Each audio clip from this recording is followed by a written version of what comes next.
So reading from the introduction to Bhagavad Gita as it is, starting with the paragraph that begins, Arjuna was in a relationship with the Lord as friend. In the edition I have, that's page 4, and it's August 10th, 2024. Hello and welcome, Abhinav Kurumadali. Thank you for being here. Arjuna was in a relationship with the Lord as friend. Of course, there is a gulf of difference between this friendship and the friendship found in the material world. This is transcendental friendship which cannot be had by everyone. Of course, everyone has a particular relationship with the Lord, and that relationship is evoked by the perfection of devotional service. But in the present status of our life, we have not only forgotten the Supreme Lord, but we have forgotten our eternal relationship with the Lord. Every living being, out of many, many billions and trillions of living beings, has a particular relationship with the Lord eternally. That is called Svarup. By the process of devotional service, one can revive that Svarup, and that stage is called Svarup Siddhi, perfection of one's constitutional position. So Arjuna was a devotee, and he was in touch with the Supreme Lord in friendship. So this is from the introduction to Bhagavad Gita as it is, in the edition I have. We're reading on page 5. How Arjuna accepted this Bhagavad Gita should be noted. His manner of acceptance is given in the 10th chapter, text 12, Arjuna uvacha param brahma param dhamma pavitram paramam bhavan purusham shashvatam divyam adidevam ajam vibhum. Text 13, ahustvam rishaya sarve devarshir naradas tata asito devalo vyasa svayam chaiva bravishime. Text 14, sarvam etadritam manye yadmam vadasi keshava nahite bhagavan vyaktim vidur deva nadanava. Quote, here's the translation of those 3 verses. Arjuna said, you are the supreme Brahman, the ultimate, the supreme abode and purifier, the absolute truth and the eternal divine person. You are the primeval God, transcendental and original, and you are the unborn and all-pervading beauty. All the great sages like Narada, Asita, Devala, and Vyas proclaim this of you, and now you yourself are declaring it to me. O Krishna, I totally accept as truth all that you have told me. Neither the gods nor demons, O Lord, know thy personality. Again, that's Bhagavad Gita, chapter 10, text 12 to 14. After hearing Bhagavad Gita from the Supreme Personality of Godhead, Arjuna accepted Krishna as Param Brahma, the Supreme Brahman. Every living being is Brahman, but the Supreme Living Being, or the Supreme Personality of Godhead, is the Supreme Brahman. Paramdhamma means that he is the supreme rest or abode of everything. Pavitra means that he is pure, untainted by material contamination. Purusha means that he is the supreme enjoyer. Divyam, transcendental. Adidevam, the Supreme Personality of Godhead. Ajam, the unborn. And Vibhum, the greatest, the all-pervading. Now, one may think that because Krishna was the friend of Arjuna, Arjuna was telling him all this by way of flattery, but Arjuna, just to drive out this kind of doubt from the minds of the readers of Bhagavad Gita, substantiates these praises in the next verse when he says that Krishna is accepted as the Supreme Personality of Godhead, not only by himself, but by authorities like the sage Narada, Asita, Devala, Vyasadeva, and so on. These are great personalities who distribute the Vedic knowledge as it is accepted by all acharyas. Therefore, Arjuna tells Krishna that he accepts whatever he says to be completely perfect. Sarvam etad ritam manye. I accept everything you say to be true. Arjuna also says that the personality of the Lord is very difficult to understand, and that he cannot be known even by the great demigods. This means the Lord cannot even be known by personalities greater than human beings. So how can a human being understand Sri Krishna without becoming his devotee? Hare Krishna. So just a few things. So one thing interesting, this the principle and the reality or tattva of individual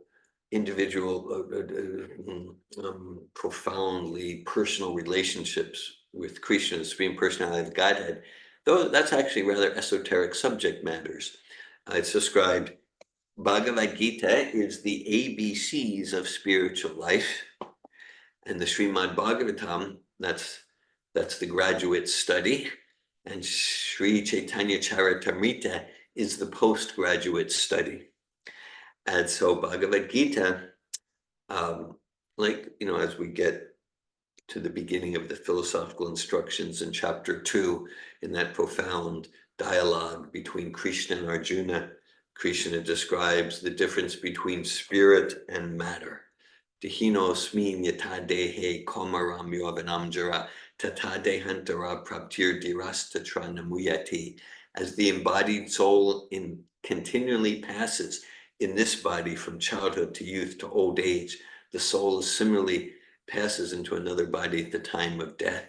So the principles of transmigration, the eternality of the soul, the temporary nature of everything material.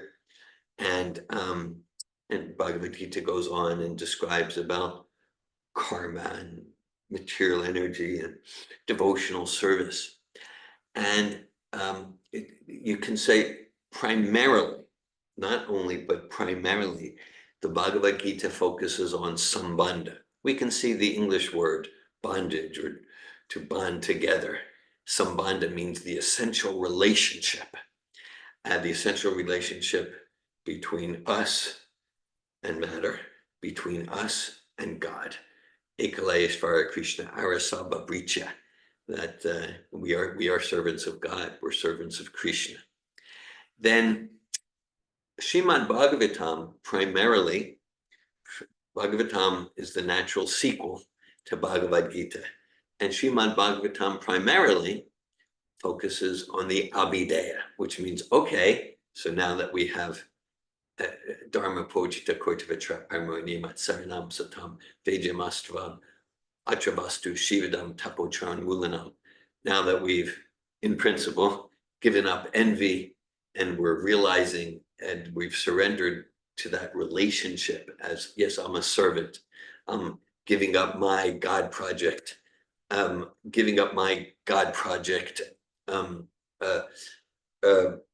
commitments, and I'm accepting myself as not matter, a spirit soul, servant of Krishna. Then, what are the activities? What are the activities in that service relationship? So Srimad Bhagavatam has extensive descriptions as the cantos go on, especially as we get to the 10th canto, of the different type of relationships between the spirit soul with Krishna. Now, importantly, so we remain individual personal spirit souls, including after the body dies, including after the stage of enlightenment. Right towards the beginning of Bhagavad Gita, Krishna tells to Arjuna, Natvevaham jatunasam natvam name janadipa nachevana bhavishyama sarvevayam atakparam. Krishna says, never was there a time when I did not exist, nor you, nor all these kings on the battlefield, nor in the future shall any of us cease to be. So we're eternally individuals, and we have an eternal individual relationship with the Supreme Personality of Godhead. So there's Sambandha, Abhideya, and Prayojana. Prayojana means the ultimate goal, the ultimate fruit, which is that blissful love of God that comes through acting in that individual personal service relationship with Krishna. The Chaitanya Charitamrita, which Prabhupada will sometimes describe as like the postgraduate study, like postdoc, the postgraduate, that focuses on the prayojana, the fruits of love of Godhead. And there's a whole chapter in there, chapter 9 of the Adi Leela of Chaitanya Charitamrita. And it's an extensive metaphor. Lord Chaitanya, he is the tree, and he's the gardener. He's the tree and he's the gardener, and he's picking and producing and distributing the fruits of love of Godhead.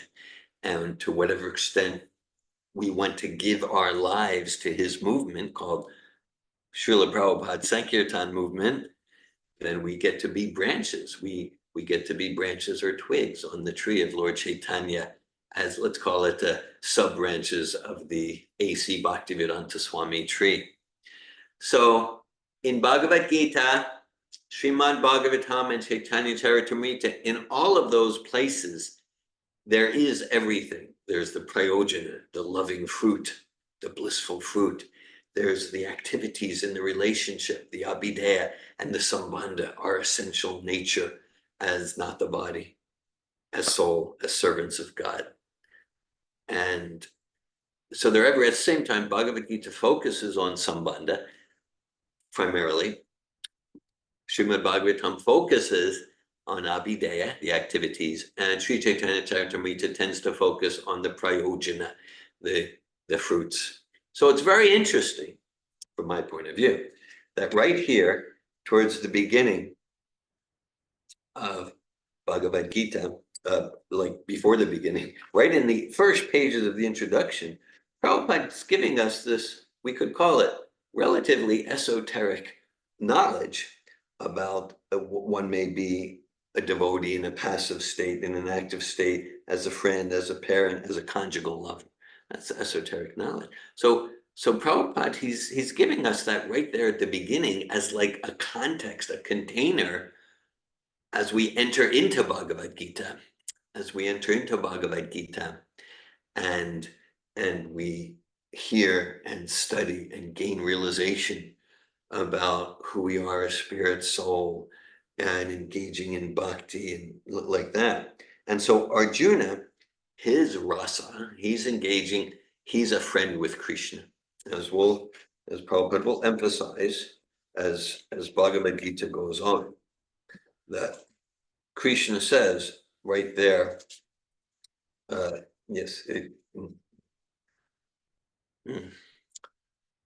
in the 4th chapter, Sa evayam tedya yogo prokta puratana bhaktosi me sakacha cheti rasyam yetadutama. So he says to Arjuna, yes, I'm speaking this, I'm giving you this sublime knowledge of Bhagavad Gita. Why? Because this is an amazing philosophical treatise. Arjuna wasn't known as the greatest scholar of the age, wasn't known as the greatest philosopher. But Krishna says, because you're my devotee and you're my friend, therefore you're able to unlock, you're able to understand the transcendental mysteries of this transcendental science. So that's the key to understanding Bhagavad Gita, to approach it in the spirit of Arjuna. And as we discussed last Saturday, because Srila Prabhupada, he's completely giving Bhagavad Gita completely in the spirit, in the line of Arjuna, as a devotee and a friend of Krishna. Therefore, Srila Prabhupada's Bhagavad Gita, as it is, has unrivaled, unmatched potency to transform our hearts.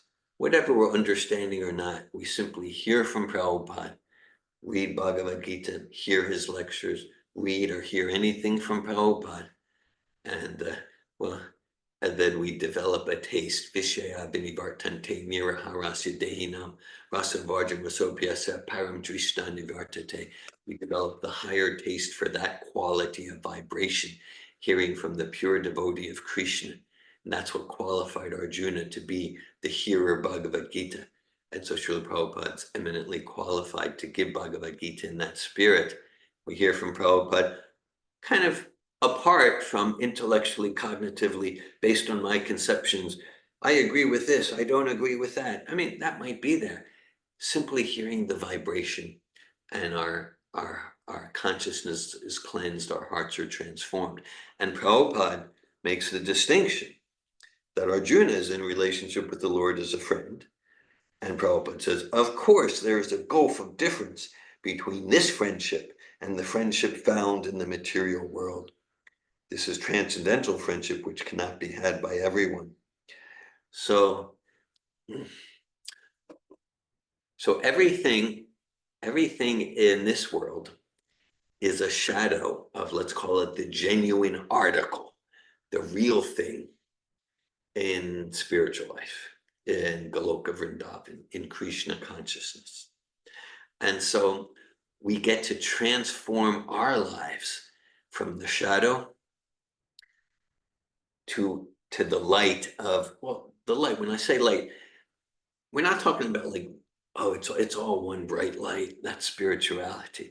It is all one in the absolute sense, and there's unlimited variety with different tastes. So in the friendship relationship with Krishna, there's a different taste, and the gopis have a conjugal relationship with Krishna. It's a different it's all absolute, because it's all completely spiritual, free from lust, anger, greed, madness, insanity, jealousy, envy, free from all of the material qualities.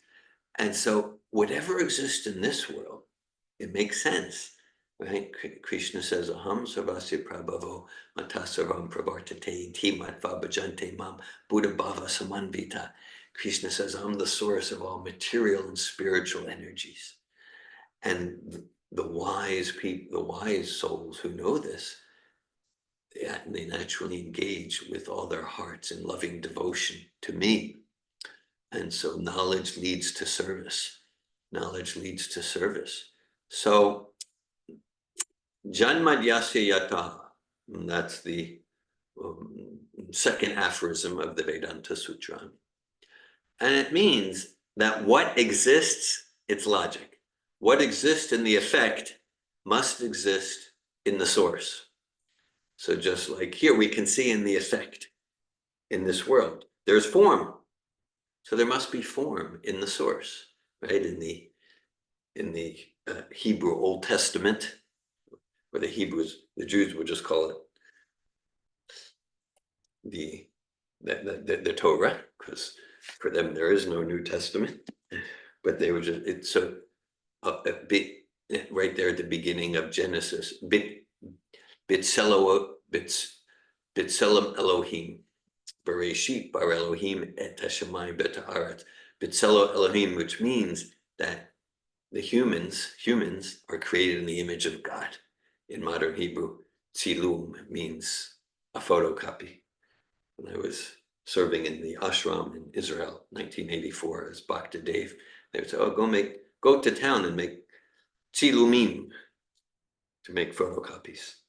So the word comes from the Bible, B'Tselem Elohim, in the image of God, right? So we got arms and eyes and a tongue to speak and taste, and there's form and there's personality and there's trees. So it makes sense that must exist in the source. At the same time, in material life, this is the shadow form, for example. Well, in the 15th chapter of Bhagavad Gita, Krishna gives the analogy of like the banyan tree. Krishna says, there's a tree, a banyan tree, with its branches down and its roots up. So where do you have branches down and roots up? There is such a thing. If we're standing on the bank of a lake or a river, and on the opposite bank, there's a big tree, if we look at the reflection, the branches are down and the roots are up. And so Krishna is saying that reflection represents the material world. Material world essentially is a manifestation of material consciousness. Material consciousness is, instead of serving God, instead of serving Krishna, Ishwaram Ambogi Siruam Balavan Suki, I'm committed to do my own God project. I'll be the controller. Everyone should serve me. It's based on the illusion that I am this false ego. I am this body. So Krishna says, so in the reflection, yeah, you got leaves and you got branches and you got twigs, you got flowers, you got some fruits in the reflection.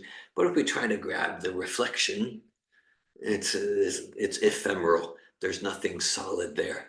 It's the same analogy as a shadow in Plato, the Greek philosopher. He gave the example of a cave and shadows, similar. And so just like if we see a shadow, then really, let's say it's the shadow of a tree, or it's a shadow of a human being standing, but we see the shadow. So the shadow really doesn't give us any clue what the real tree is like, what that real body is like. Doesn't give us any clue.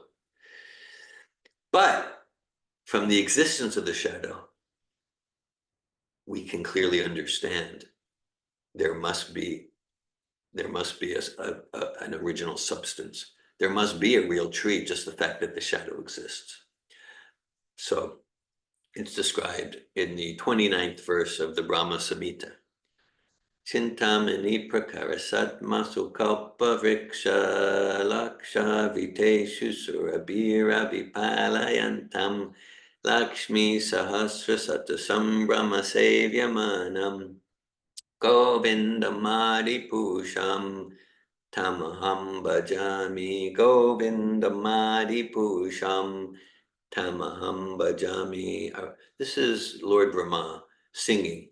I worship Govinda, the primeval Lord, the first progenitor, who is tending the cows in abodes built of spiritual gems, surrounded by millions of purpose trees and served with great reverence and affection by hundreds of thousands of Lakshmis or gopis. So there we see, so it's this vibrant, luminescent, colorful reality with trees and cows and grass and abodes and loving service relationships. So that all exists in its pure form. And so Prabhupada's helping us to understand right here at the start of the introduction to Bhagavad Gita, a distinction between the actual tree and the shadow tree. So Arjuna has this fully spiritually alive, ever increasing in bliss relationship with Krishna. And Prabhupada saying, and that's kind of the friendship in quotes in this world. That's a shadow. That's like the reflected tree. That's a shadow. Now, it doesn't mean to reject the world. This bhakti yoga, Krishna consciousness, it's relentlessly world embracing. It's not about reject this world, go to a cave. It is about cultivating expertise in the art and science of relating to and using everything in this world in a way where we come to realization of the real tree, the real thing. So that, okay, naturally we have friendships and family relationships in this world. Naturally we have friendships, family relationships here. Okay, and we have relationships with money and career, and we have relationship with this body and the fitness and health of this body. So everything in this world, it's not about rejecting it. It's about cultivating realization. This is all the energy of God. This is all the energy of Krishna. How let me develop an intelligence to use it in Krishna's service. So in the middle of our family relationships, in the middle of our friendships, in the middle of our partnerships, in the middle of our career, let me put Krishna in the center. Let me put Krishna in the center. Then those friendships become substantial, not just shadowy and ephemeral. Then they become meaningful in the sense of then we're supporting each other in relationship. We use that term a lot in our Sattva transformative communication programs, a communication-based approach to self-realization. So then in our communication, in our relationships, we're supporting each other in spiritual realization, putting self-realization onto to Brahma Jigyasa. It's described in the Bhagavatam. Kamasya Nendriya Pritir Narto Labo Jive Tayavata Jivasya Tata Jigyasa Narto Yascha Karma B. It's described that life's desire should never be directed towards sense gratification. One should desire for a healthy life, self-preservation, because inquiry, search for realization of the absolute truth is the ultimate goal of human life. Nothing else should be the goal of one's works. So Srila Rupa Goswami says, Anasaktasya Vishaya Nyataham Upayunjata Nirbandha Krishna Sambandha Yuktam Vairagya Muchate. He says that real yoga, like yoga, we can see the English word to yoke, yukta, yoga, to connect, to bring together. Real yoga means connecting everything in the service of its owner. So this energy of friendship, the energy of family relationships, this is all Krishna's energy. So to put Krishna in the center and to use our friendships and to cultivate relationships where the relationships are pleasing to Krishna, the Supreme Personality of Godhead, that's the technical name for that is Bhakti Yoga. To use the money in a bank account in our name, to use an electronic device like this in a way that's pleasing to Krishna by studying Bhagavad Gita, that's called Bhakti Yoga. So Bhakti, it's very positively engaging, very positively engaging. Okay. Hare Krishna. I think I'll read another paragraph or a few that we're reading from Bhagavad Gita as it is, introduction. So this is from A.C. Bhaktivedanta Swami Prabhupada. It's August 10th, 2024. So, all right. So we're in the version I have, we're reading on page 6. The paragraph begins, therefore, Bhagavad Gita should be taken up in a spirit of devotion. One should not think that he is equal to Krishna, nor should he think that Krishna is an ordinary personality or even a very great personality. Okay, so Krishna is not a very great personality? Yes, of course Krishna is a very great personality, but Prabhupada's cautioning us just like this political figure or those who win gold medals in the Olympics or those who have $100 billion, they're great personalities. So Prabhupada, no, Krishna is a different category altogether. He's not an ordinary personality of this world. He's not a great personality of this world. He's a different category altogether. Lord Sri Krishna is the Supreme Personality of Godhead, at least theoretically, according to the statements of Bhagavad Gita or the statements of Arjuna, the person who is trying to understand the Bhagavad Gita. We should therefore, at least theoretically, accept Sri Krishna as the Supreme Personality of Godhead. And with that submissive spirit, we can understand the Bhagavad Gita. Unless one reads the Bhagavad Gita in a submissive spirit, it is very difficult to understand Bhagavad Gita because it is a great mystery. So twice there, Prabhupada uses the term at least theoretically. I find this to be practically meaningful. So Prabhupada, he's saying okay, so Arjuna, in the verse Prabhupada quoted earlier, Arjuna is saying, you are the Supreme Brahman, you're the Supreme Personality of God. So we can be well, I don't trust, I don't have faith in that. I mean, maybe, I don't know, could be. I don't have sublime faith in that.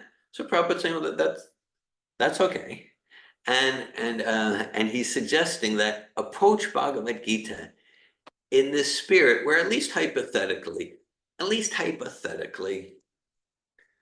let me accept that Krishna is who Bhagavad Gita says he is, that he's not just a great personality of this world. He's not just a demigod. Krishna says in the 10th chapter of Bhagavad Gita, Aham Adirhi Devanam Maharshinamcha Sarvasha.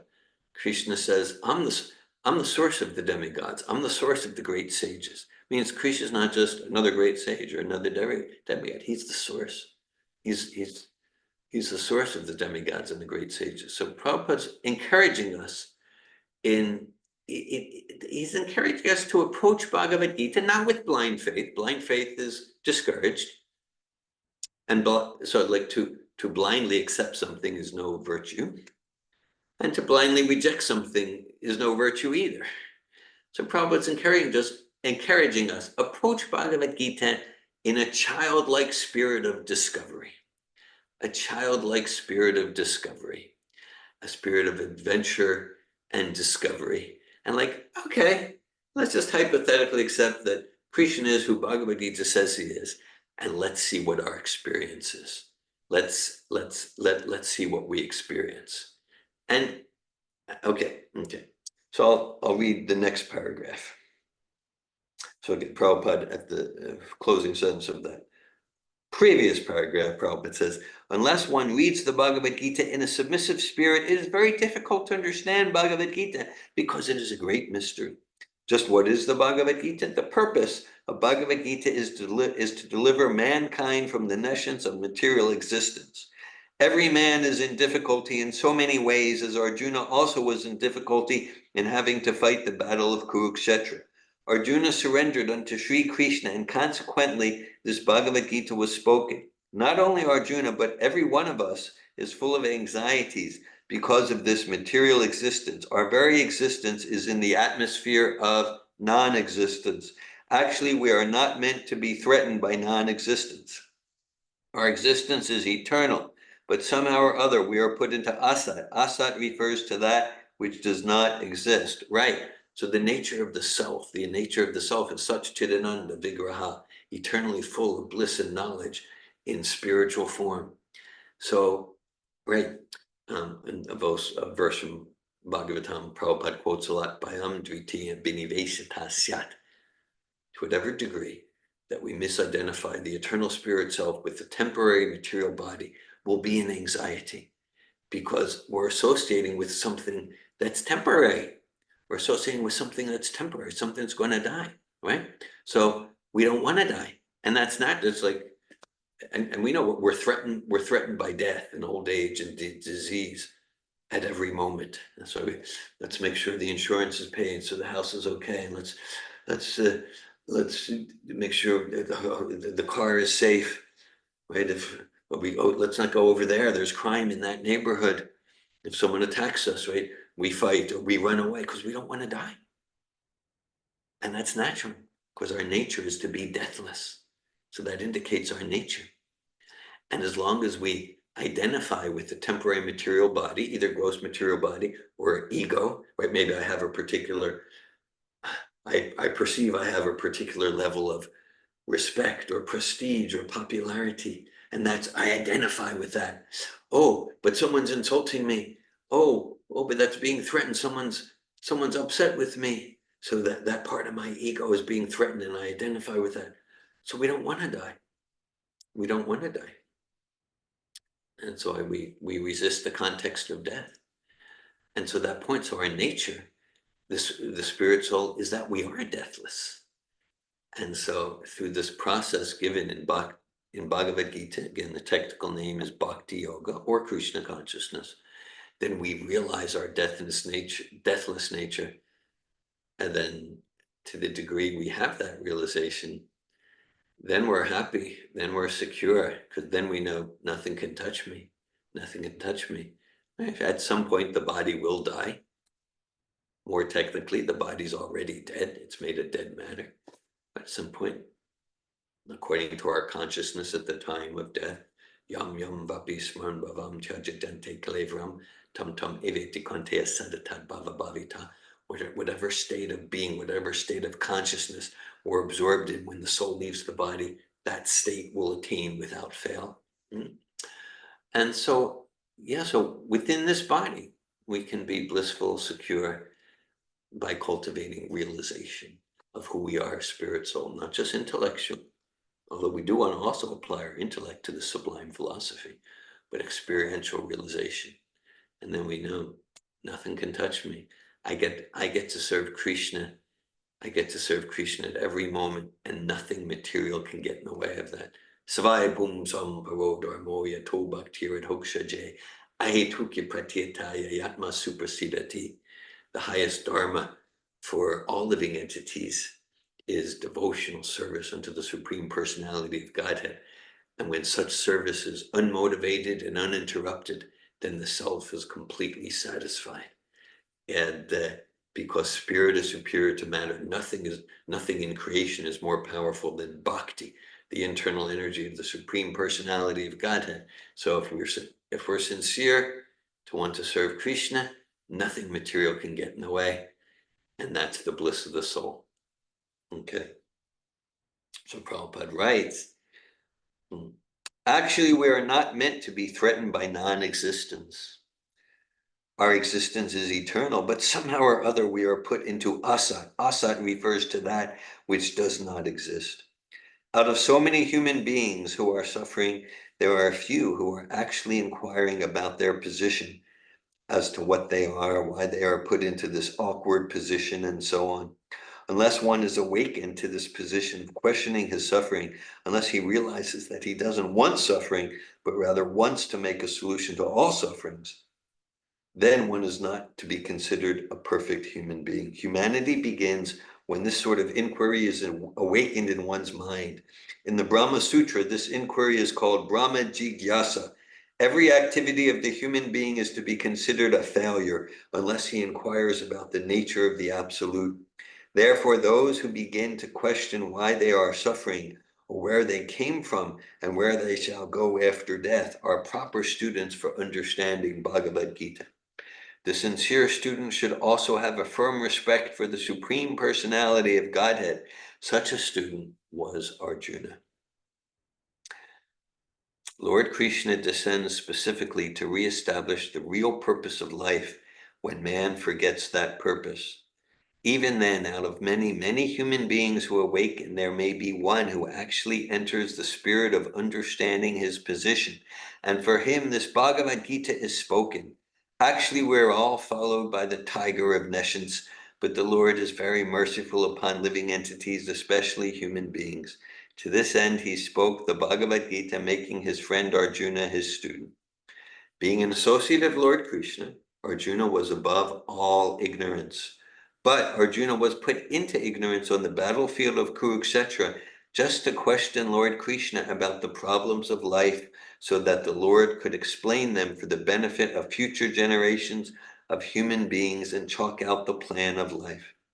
Then man could act accordingly and perfect the mission of human life. Hare Krishna. Yes, it is described in the first verse of Vedanta Sutra, Atato Brahma Jigyasa, which means, Atato means now, Brahma means spirit, Jigyasa means to inquire, to seek knowledge. Now means now that we've achieved the human form of life. There are 8,400,000 species according to the Vedic taxonomy, and the human species are, we have a particularly fortunate opportunity. Erupe Brahmanda Brahmite Kona Bhagavan Jeev Guru Krishna Prasadi Paya Bhakti Lata Bij. In the human form of life, we have the opportunity to encounter a true spiritual master, meaning someone who's a master of spiritual knowledge and fully realized, and to hear and to follow the spiritual master, to realize those, okay, like the basic activities of other species, plants and animals, are eating, sleeping, mating, defending. Ahara, Bhaya, Nidra, Maituni, eating, sleeping, mating, defending. Okay. And so there's some sort of like gratification from eating, sleeping, mating, and defending. And so in the human life, of course, we want to take care of the body just like we take care of the car. But the human life has a special opportunity of Atato Brahma Jigyasa.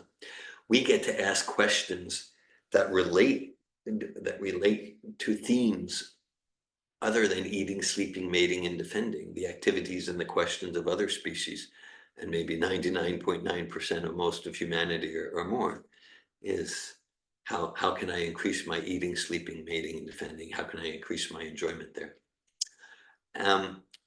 But then the sages from the time of Bhagavad Gita and these ancient wisdom traditions, they encourage us, use as much as possible your form in the human life to go beyond the animal stage and to ask questions like, who am I?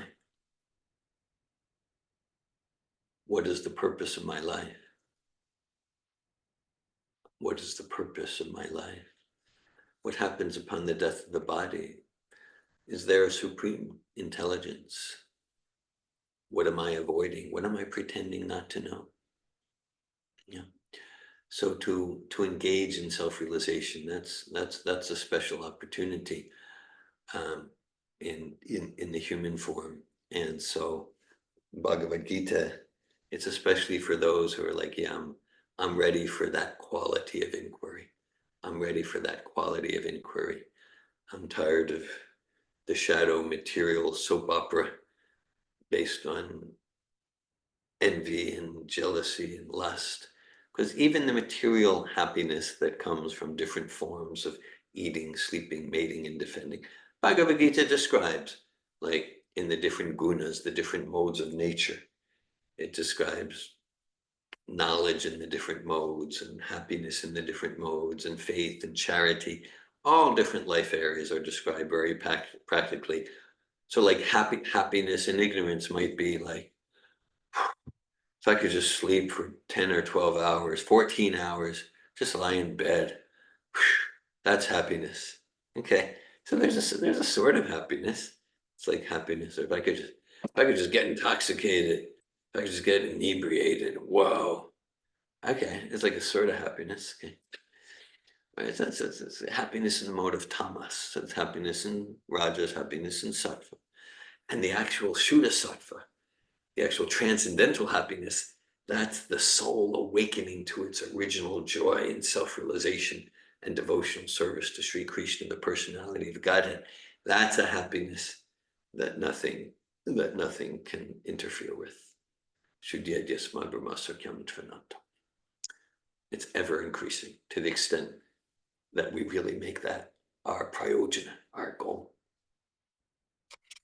Okay, now in the next part of the introduction, Prabhupada starts to analyze. He starts to deconstruct five essential topics of Bhagavad Gita, five subjects. So maybe we'll read more today, or maybe some other time. At this time, I'm glad to pause. If anyone would like to share any realizations or ask any questions. Any comments or questions?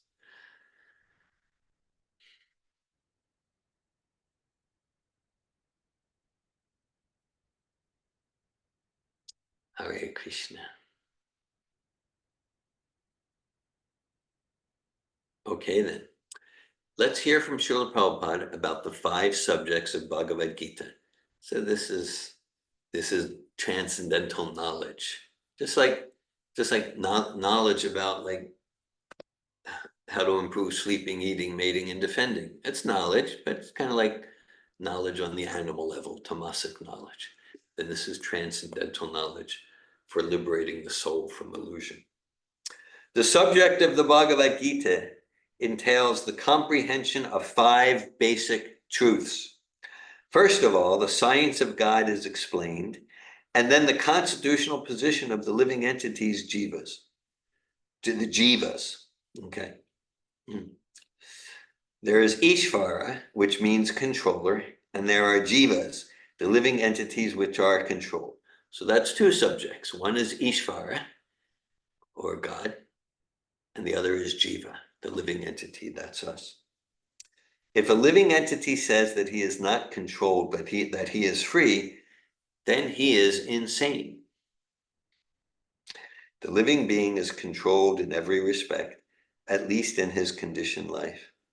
So in the Bhagavad Gita, the subject matter deals with the Ishvara, the supreme controller, and the Jivas, the controlled living entities, Prakriti, material nature, and time, the duration of existence of the whole universe or the manifestation of material nature, and karma, activity, are also discussed. The cosmic manifestation is full of different activities. All living entities are engaged in different activities. From Bhagavad Gita, we must learn what God is, what the living entities are, what Prakriti is, what the cosmic manifestation is, and how it is controlled by time, and what the activities of the living entities are. So Prabhupada uses a heavy term, insanity, insane. If a living entity says that he is not controlled, but that he is free, then he is insane. We can think of the imagery, let's say a ball, say a soccer ball. A soccer ball gets kicked, and let's say the soccer ball is a conscious entity. Okay, we're using our imagination. So in the middle of the air, the soccer ball can be like, I'm free, I'm flying like free. Okay. And then of course, so like in one sense, the soccer it's flying free completely according to the velocity and the trajectory and the force with which it was kicked. And then the soccer ball, according to that trajectory, then it lands, and then it gets kicked again. And I'm free. I'm free. Okay. So similarly, we get kicked by our material energy in reciprocation with the quality or lack of quality of material desires we cultivate, and then we get kicked again, and in the midst, I'm free. Just like even this, okay. And yeah, just like so like we're seeing, right? Okay, we're seeing a screen. Oh, look, I'm free to see. But let's look at it. Let's say there were no sun, let's say there were no sunlight. Let's say there were no sunlight. Okay, then we can't see anything, even if we have the eyes. Okay, right? Similarly, like we have a tongue to taste. If there was no water, if there was no fluid, we wouldn't be able to taste. Okay, so there's higher order living entities controlling the sun and controlling controlling water, controlling even the air that blinks the eyelids. Right? But we think we're free. Another analogy: let's say we're in a maximum security prison. Okay, so maybe the prisoners get half an hour a week to be in the yard, and oh look, I'm free. I'm exercising. I'm this free person. But then the guards come. Okay, now back into your cell. Now you eat this slop, and like that. Okay, so actual free life. There's a quote by a Spanish author named Paul Coelho that I'm paraphrasing, something like actual freedom is the capacity to commit to our highest good. Okay, so our highest good is to get out of the cycle of birth, death, old age, disease, cycle of being forced into a body that's it's an embarrassing condition. So let me commit to discipline myself in each area of life to that eternal bliss of the soul. Okay. We'll read another paragraph from Bhagavad Gita as it is. Introduction, A.C. Bhaktivedanta Swami. In the edition I have, I'm reading from the bottom, page 7. Out of these 5 basic subject matters in Bhagavad Gita, it is established that the Supreme Godhead, or Krishna, or Brahman, or the Supreme Controller, or Paramatma, you may use whatever name you like, is the greatest of all. So the 5 subject matters: Ishvara, or Krishna, God; Jiva, the living entities, that's us, the spirit soul inhabiting the body, the driver of the car, to use that metaphor. So Ishvara, Jiva; Prakriti, material energy; Kala, time.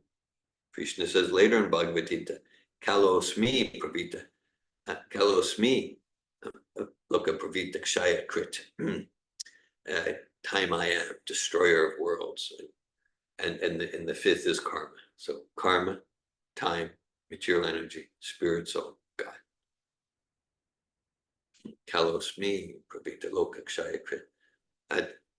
at the site and the time of the first atomic test. I guess they tested the atomic bomb in New Mexico in 1945 or something.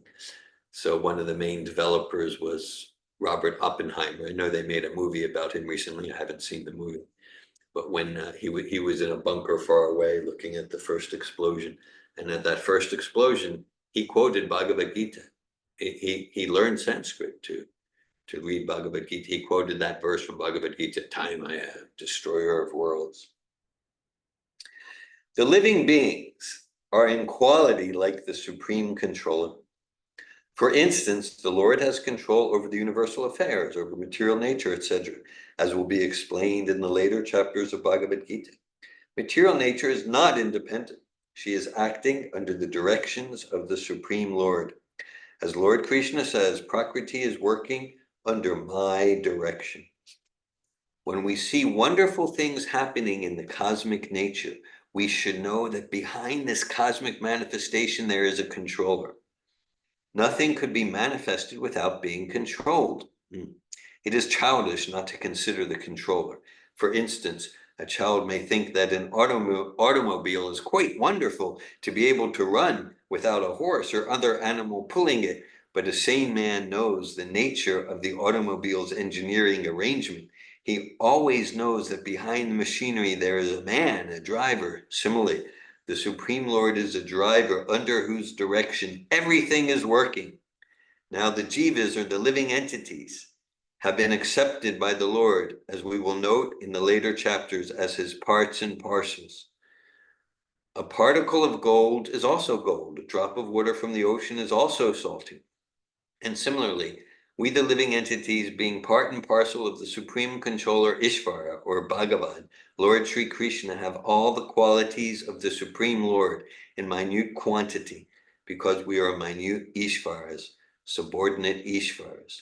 We are trying to control nature, as presently we are trying to control space or planets, and this tendency to control is there because it is in Krishna.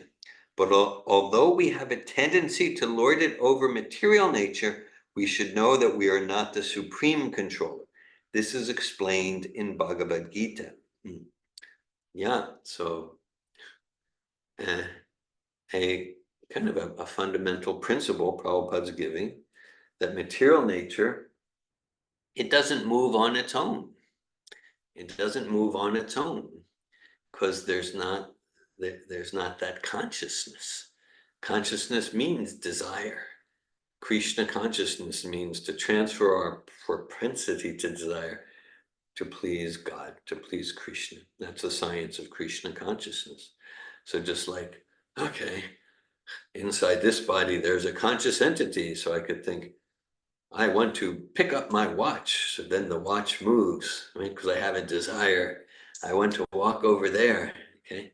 Right? So we have desire. So matter moves because of the desire of the consciousness, the conscious jiva. So there's a chair. The chair doesn't have a desire.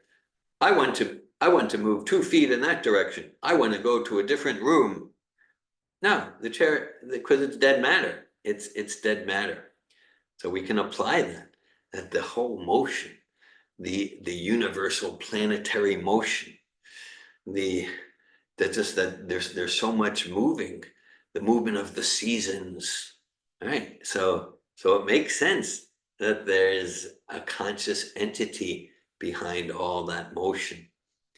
A story that Prabhupada tells, I like to tell, the Isaac Newton, right? Great physicist and mathematician, and Isaac Newton. And so he discovered the law of gravity, he invented calculus. Whether something like calculus is invented or discovered, that's an interesting discussion. But anyhow, he was smart.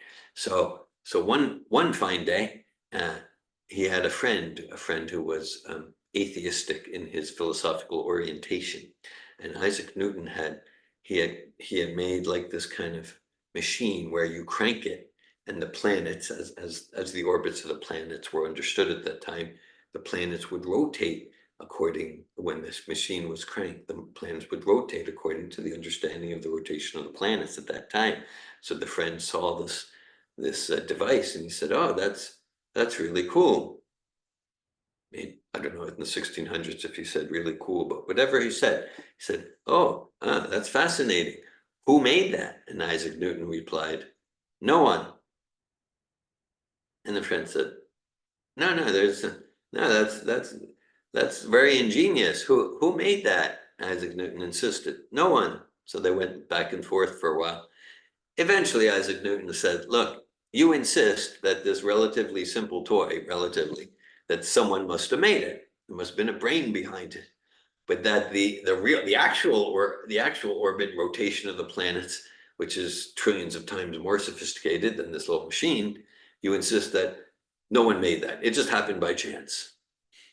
So logic means that if there's an intelligence behind the machine, and say the machine of this computer, if there's intelligence behind this, well, where the level of structure and organization behind the rotation of the planets or the veins of a leaf is trillions of times greater, there must be a much greater intelligence behind the rotation of the planets. So the process to get to know, I'd like to get to know that person, because intelligence means person, consciousness means person. I'd like to get to know that person behind the rotation of the planets. Well, there's many processes, and they all lead to the process of bhakti yoga. You might say the foundational practice of bhakti yoga is, well, two pillars for my practice of bhakti yoga. One, studying the books of A.C. Bhaktivedanta Swami, such as Bhagavad Gita as it is. And the other pillar is following Bhaktivedanta Swami and chanting the names of God in the form of the Hare Krishna Maha Mantra, which goes as follows: Hare Krishna, Krishna Krishna, Hare Hare, Hare Rama, Rama Rama, Hare Hare. And so that's a mantra composed of the names of God. Krishna, the all-attractive; Rama, the reservoir of all pleasure; and Hare, the loving, energetic man. Hare, the personification of bhakti. Any questions, comments, or sharing at this time?